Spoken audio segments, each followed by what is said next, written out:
Nicolas Ferreira ataca as universidades e tomou uma inversão aí do Camilo Santana. Vamos ver juntos. De que, no mínimo, o senhor demonstra, de fato, um interesse pela sua pasta. Isso é muito válido. E eu aprecio isso, até mesmo porque não vejo isso no restante do governo, sendo bem sincero. Admiro sua postura quanto a rechaçar, enfim, pichações ou antidemocracia dentro da universidade. Não defendo uma universidade de direita, não defendo uma universidade de esquerda. Eu defendo uma mentiroso. Universidade desinteressada. E sofri muito, sim, na minha universidade, então isso aqui é muito mais do que algo que eu ouvi falar, é algo empírico, mas quem concordar com, por exemplo, o pessoal que mande o endereço para que eu envie alguns pichadores para a tua casa. O pressuposto que eu vou falar aqui é nesse sentido, de que obviamente tenho críticas, obviamente tenho minhas divergências metodológicas, mas eu imagino que a sua pasta seja de fato a mais importante desse país. O governo Lula, inclusive, discordo de qualquer tipo de pichação, seja em patrimônio público aqui na Praça dos Três Poderes ou em universidades, para deixar claro para quem não entendeu. Vou procurar aqui responder as perguntas que eu anotei. Primeiro, a deputada Fernanda, ela falou do corte do orçamento na questão do PNLD. A gente tem feito um esforço, e aí, já respondendo um pouco também, até o deputado Nicolas, a gente fez um esforço, deputado e deputada, de ampliar o orçamento do MEC nesses últimos 2, 3 anos. Né? Você tem uma ideia, nós saímos de um orçamento de 2022 de 163,4 bilhões executado do MEC, e hoje nós estamos com um orçamento de 226,4 bilhões. É um aumento de 38%, né, em 3 anos, isso mostrando o compromisso que o governo tem em relação à educação. É suficiente? Não. Eu repito, encaminhamos para o Congresso um orçamento de 229,2, houve um corte de 2,8 bilhões, essa é a justificativa, a gente faz todo um planejamento. Então, quando a gente corta 2,8 bilhões, a gente tem que, né, as questões prioritárias, garantia dos recursos das universidades, boa parte desses recursos são pagamento de folha de pessoal das universidades e institutos federais. Então, pode ficar certo, nós temos ampliado os recursos, mas vamos procurar corrigir todo e qualquer, para não há nenhum prejuízo em relação a nenhum programa que o MEC tem colocado. Tivemos também a preocupação que nós só aprovamos o orçamento da União em abril, então isso prejudicou também a execução orçamentária. E também tem um decreto, ontem, inclusive, segunda-feira, conversei com o ministro Haddad e o presidente Lula, em relação a esse decreto que só apenas está sendo liberado 18 ovos para os ministérios. Então, isso, contudo, a gente precisa fazer todo um gerenciamento dos recursos para garantir, né? Mas, em relação às universidades e institutos federais, quero repetir, semana que vem o presidente vai convidar todos os reitores e reitoras para anunciar uma série de medidas importantes para garantir o funcionamento e as ações das universidades e institutos federais. Deputado Nicolas, primeiro eu queria dizer que é um prazer recebê-lo no Ministério, à disposição para receber e podermos aprofundarmos mais a discussão em relação a temas que o senhor levantou. O senhor fez uma série de pontos e realmente houve esses cortes ao longo desses anos, mas quero mostrar que nós conseguimos ampliar, mesmo com esses cortes, a gente conseguiu ampliar em 38% o orçamento do Ministério da Educação nesses 3 anos. Foram mais de 60 bilhões a mais do Ministério para que a gente pudesse garantir programas importantes que hoje estão em andamento. E quero dizer, em relação à questão da OEI, porque foi muito rápido as perguntas finais, mas em relação à OEI aqui do meu secretário, o Léo Barquino é um funcionário de carreira do Ministério, né? Tem mais de quantos anos de carreira? 31 anos de carreira, foi presidente da OEI, nós, inclusive, solicitamos ao Comitê de Ética da presidente para que ele pudesse verificar se havia algum impedimento. Oficialmente foi respondido que não. Então, hoje ele é o secretário executivo e tem cumprido um grande papel pela experiência que ele tem ao longo de vários ministros, de várias equipes que passaram pelo Ministério da Educação.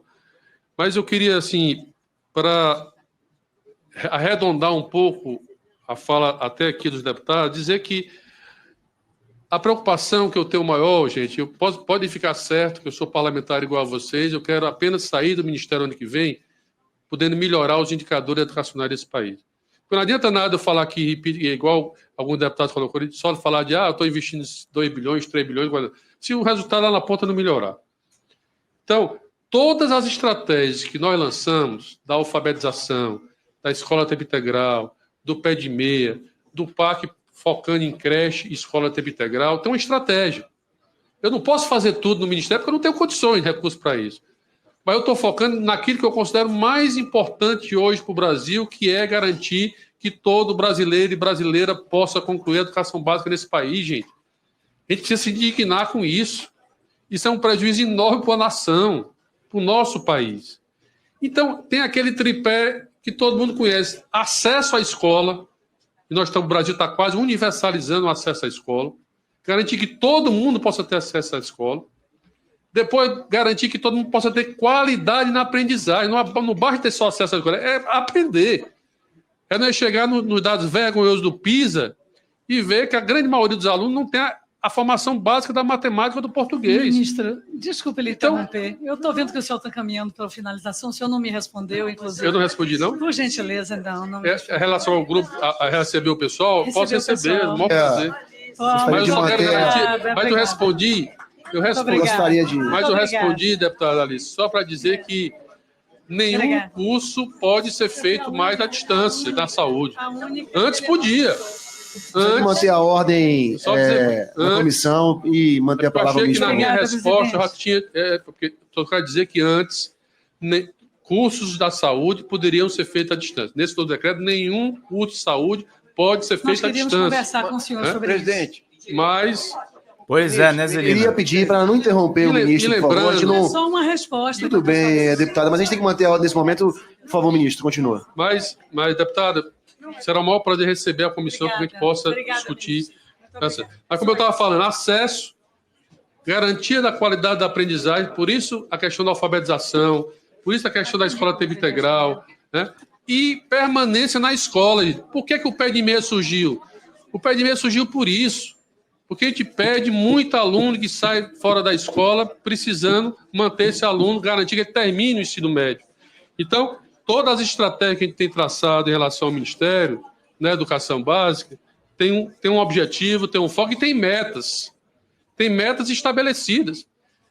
Os 27 governadores, que eu fui colega de muitos deles, independente do partido, eu tenho um diálogo com todos. E todos pactuaram meta até 2030. Não são questões aleatórias ou indefinidas, não. Todos têm lá o Brasil, nós queremos que o Brasil, até 2030, pelo menos 80% das crianças estejam alfabetizadas na idade certa. O único estado que está hoje é o Ceará. E eu vim com esse objetivo de trazer a experiência do Ceará para o Brasil inteiro. Bom dia, agora, isso é um Rota processo contínuo. Isso não acontece do dia para a noite. Isso é um processo de construção, de melhoramento, de escuta, de aperfeiçoamento.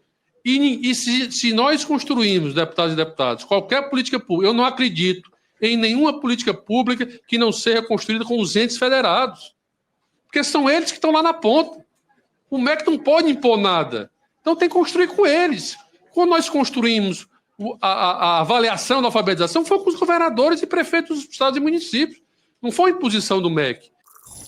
É isso aí, gente. Felizmente temos que aguentar o Nicolas Ferreira falando groselha diante de um ministro, meus caros e minhas caras, meus bonitos e minhas bonitas. Fala, pessoal da Folha Democrata, que é Pedro Zambarda, editor do canal, falar um pouquinho a respeito da necessidade de vocês financiarem a Folha Democrata. Gente, a Folha Democrata é financiada através de um Pix chamado Folha Democrata, é o endereço do Pix, né? folhademocrata@gmail.com. Nós precisamos do nosso jornalismo financiado por vocês que são do nosso público, porque nós passamos vários perrengues aqui com o YouTube, vocês sabem muito bem. E mesmo assim, graças a essa comunidade muito unida, a gente conseguiu fazer lives históricas, acompanhar praticamente ao vivo a campanha do Guilherme Boulos, trazer informações exclusivas a respeito de Gustavo Gayer, de Olavo de Carvalho, de todos os bolsonaristas, combater as fake news e tudo o que a gente acompanha. Por R$80 no nosso Pix você ganha um curso de roteiro para série, o que é muito importante se você é artista, roteirista, se você lida com essas com essas práticas da economia criativa. Outra forma de você colaborar também é se tornando membro aqui do nosso canal. Isso é muito importante para você fazer as suas atividades por aqui, porque você tem acesso a vídeos exclusivos e nós temos um curso de jornalismo básico para você poder acompanhar a partir de R$5, que é ministrado por mim. A gente tem aí quase uma dezena de aulas e muito conteúdo para você poder acompanhar.